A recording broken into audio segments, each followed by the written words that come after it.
Halo semuanya, pada kesempatan kali ini kita akan membahas untuk contoh soal 3.2.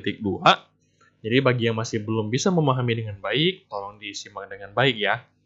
Jadi agar kalian lebih paham untuk menjurnal, konsep jurnalnya seperti apa. Jadi tidak hanya menjurnal tanpa tahu konsep, tanpa tahu alurnya. Jadi kalian harus tahu juga. Jadi ini bukan ilmu yang untuk dihafal mati, tapi harus dikuasai untuk dipahami konsepnya. Oke, jadi seperti itu. Nah, karena di contoh 3.1 saya sudah menjelaskan secara rinci sekali untuk contoh soal 3.2 agar durasinya tidak terlalu panjang, maka saya akan lebih persingkat untuk penjelasannya. Jadi tidak saya jelaskan ulang-ulang lagi seperti yang video 3.1 kemarin. Oke, di sini sudah ada soal 3.2. Nah, di sini yang memiliki usaha itu dokter gigi Merlin. Nah, nama perusahaannya kalian mau pakai praktek perawatan gigi dokter Merlin boleh, dokter gigi Merlin juga boleh, nggak masalah. Yang penting nanti ada satu nama, kalian pakai aja. Oke, untuk periode ini Maret 2020. Nah, berikut transaksi yang ada di Maret atau yang terjadi di Maret 2020. Jadi di sini ada 4, 5, 6, 7, 8, 9 transaksi. Sama, kalian diminta untuk membuat jurnal, kemudian posting ke buku besar, dan neraca saldo. Seperti video sebelumnya, saya juga menambahkan di sini sampai dengan ke laporan keuangan. Jadi, kita kerjainnya full, jurnal, buku besar, neraca saldo, sampai laporan keuangan. Jika ada yang heran, ada yang menanyakan, Pak, untuk AJP, kenapa tidak ada? Nah, bukan tidak ada, namun karena kita belum masuk ke materi AJP, jadi saya skip untuk AJP. Jadi asumsinya dari neraca saldo, itu saldonya sudah fix, tidak perlu penyesuaian, langsung lanjut ke laporan keuangan. Namun, pada praktiknya biasanya pasti ada yang namanya jurnal penyesuaian. Gitu. Oke, saya langsung bahas ke Excel-nya, ke pembahasan soalnya. Seperti biasa, kita mulai dari jurnal umum, masukin nama perusahaan atau nama usaha, ini jurnal nama laporan yaitu jurnal umum, dan periodenya 31 Maret 2020. Ini kopnya. Baik, kita langsung masuk ke pembahasan. Ini tahun 2020 bulan Maret, jadi dimunculin. Nah, transaksi pertama tanggal 12. Diterima kas sekian dari dokter gigi Merlin sebagai setoran modal awal. Berarti kas yang bertambah sebelah debit, modal juga bertambah sebelah kredit. Oke, berarti di sini tanggal 12 ada akun kas, ada akun modal. Debitnya berarti 6256, kreditnya 6256. Keterangannya adalah setoran modal awal. Oke, kode akun atau rekening akun, atau ini tulis ref aja juga boleh. Sini berarti 101. Saya pakai 101, kalau kalian mau pakai 111 boleh, nggak masalah. Yang penting dia harus nomor pertama. Merlin 301. Lanjut. Dikeluarkan kas, berarti kas kita berkurang sebelah kredit. 136, ini kas yang berkurang untuk membayar sewa gedung bulan Maret.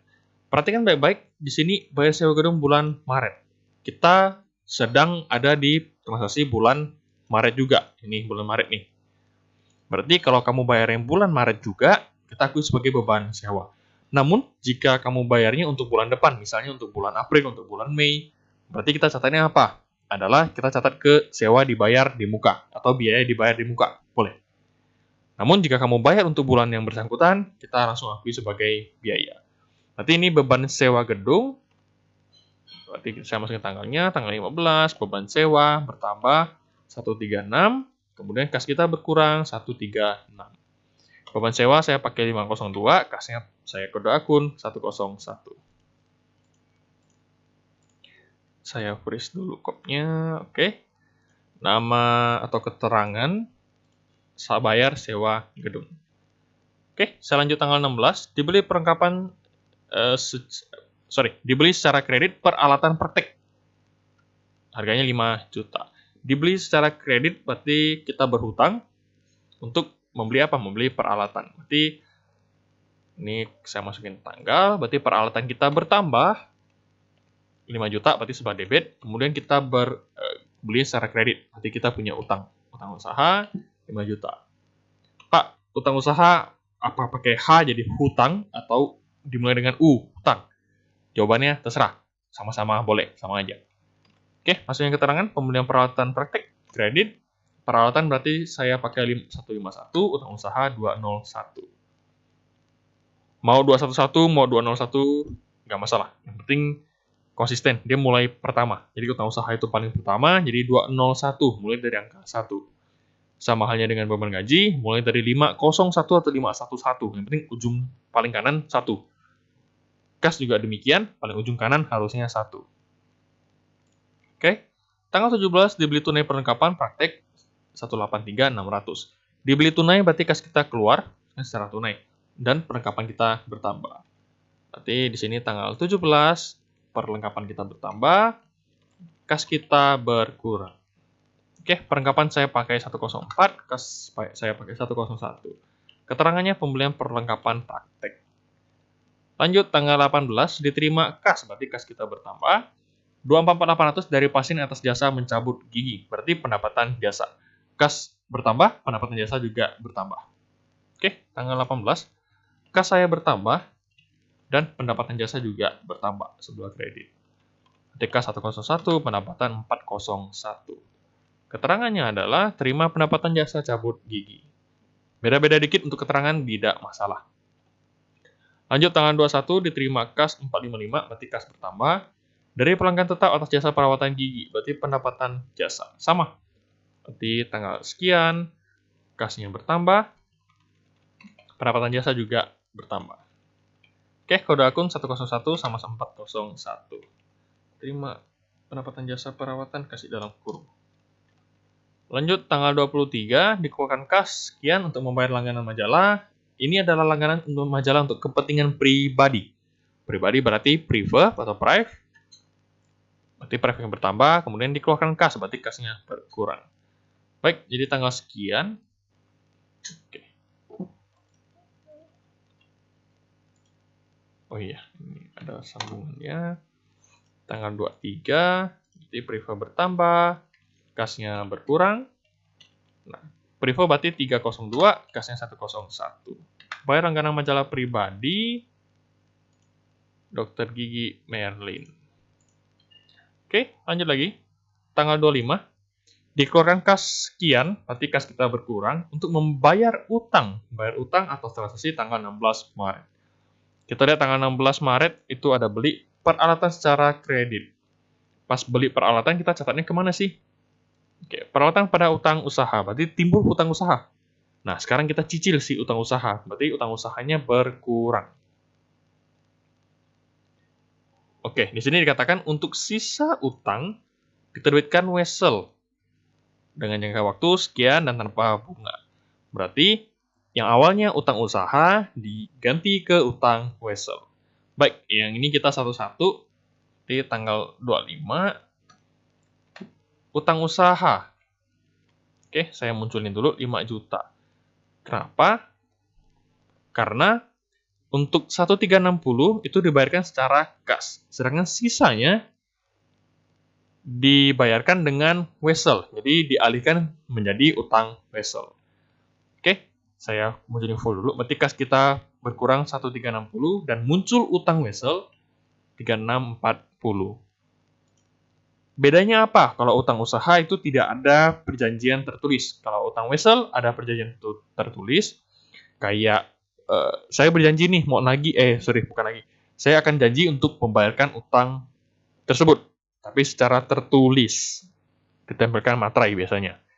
Jadi utang wesel ini itu lebih kuat karena dia tertulis dan biasanya ada bunga, tapi tergantung perusahaan. Namun biasanya ada bunga. Oke. Jadi kasnya saya bayarkan 1360 dan sisanya dialihkan sebagai utang wesel. Maka utang usaha saya berkurang sebesar 5 juta. Karena di sini katakan 1360 kan dikeluarkan kas nih. Sedangkan sisanya diterbitkan wesel, berarti sudah dibayarkan dengan wesel. Oke. Berarti diganti nih, berarti sisa utang usahanya berarti sisa berapa?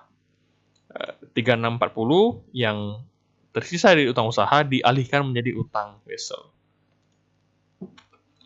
Oke, saya masukin keterangan seperti ini. Utang usaha 201, kas 101, utang wesel 202. Dia kelompok kewajiban, namanya juga utang.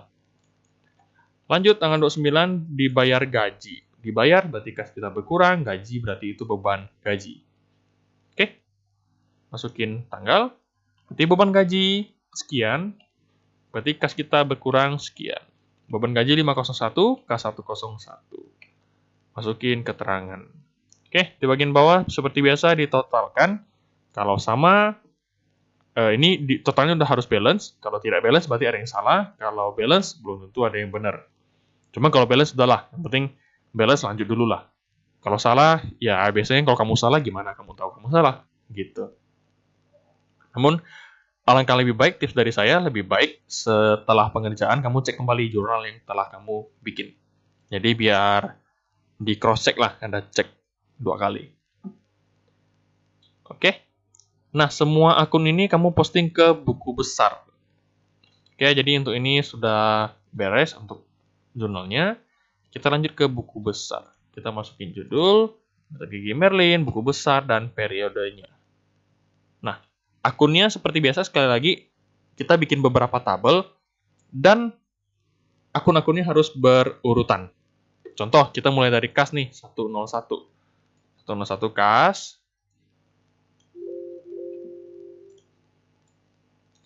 Oke, 101 itu kas.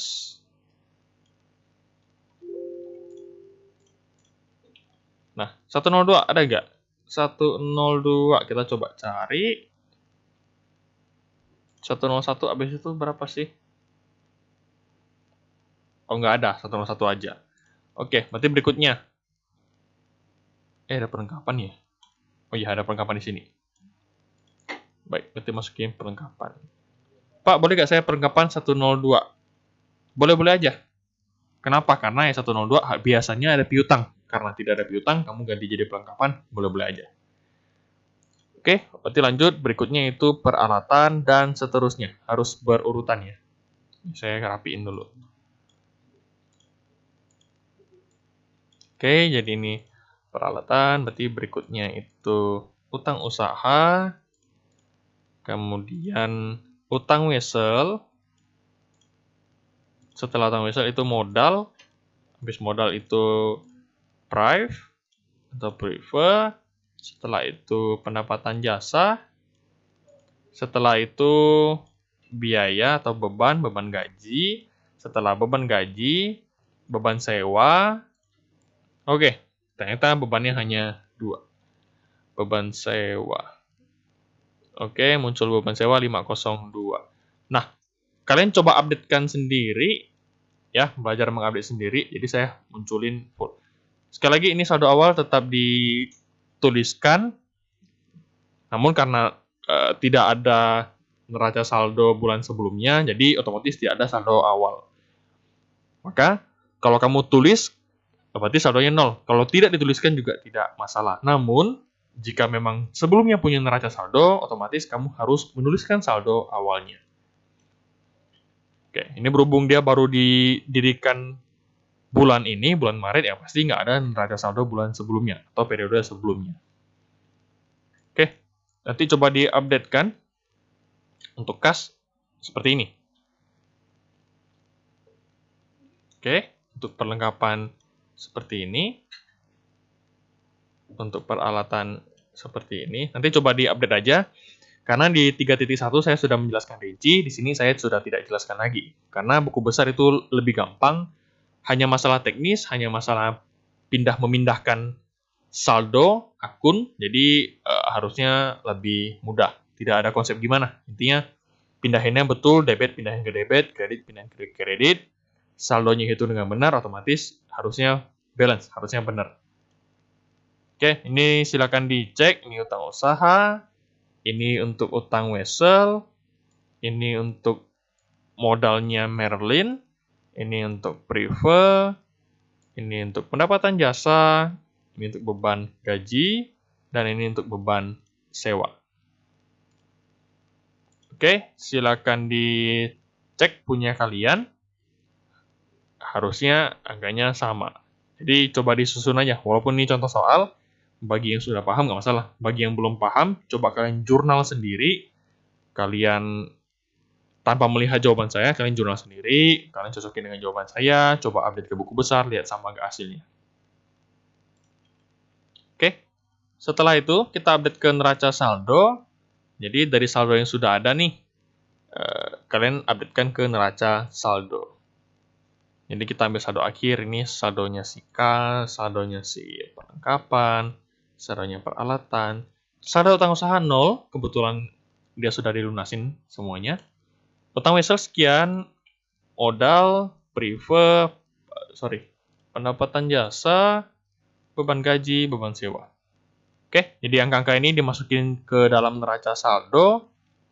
Ingat berurutan, akun aktiva dulu, aktif 1, akun kewajiban, modal, pendapatan, baru ke beban. Oke, untuk saldo yang sudah 0, jika memang tidak dimasukkan juga saya tidak masalah, mau masukin di strip juga nggak masalah. Oke, jadi ini untuk neraca saldonya. Sekali lagi, bagian total, debit kredit harus seimbang. Oke, saya lanjut ke laporan laba rugi. Seperti biasa, tulis nama laporan, Dr. Gigi Merlin, laporan laba rugi, dan untuk periode yang berakhir pada 31 Maret 2020. Oke, ini untuk laba ruginya, jadi pendapatan jasa, ini 69.800. Ini untuk bebannya, beban gaji sama beban sewa. Oke, dapat laba kotor, lanjut ke perubahan modal. Perubahan modal awal ambil dari neraca saldo, sekian. Saldo laba rugi, ambil dari sini. Prive berarti dari neraca saldo. Nah, dapatlah kenaikan modal. Berarti total modal akhirnya sekian. Nah, kita bikin laporan posisi keuangannya. Oke, kas 5097.220 sama dengan neraca saldo. Perlengkapan 183.600 ada gak? Nih, perlengkapan 183.600. Kemudian peralatan 5 juta. Di sini peralatan 5 juta sudah kita ambil. Nah, lanjut bagian pasifah. Utang usahanya 0, tidak perlu dituliskan ulang. Utang wesel 3640. Masukin utang wesel, berarti sisi modal kita masukin modal akhir di perubahan modal. Nah, inilah laporan posisi keuangan perusahaan. Aktiva pasifa sekali lagi harus balance. Oke, jadi seperti itu alur pengerjaan untuk jurnal buku besar, neraca saldo sampai dengan laporan keuangan. Oke. Ya, jadi ini dari jurnal umum kita bikin ke buku besar, kemudian kita rekapkan ke neraca saldo, dari neraca saldo kita susun ke laporan keuangan.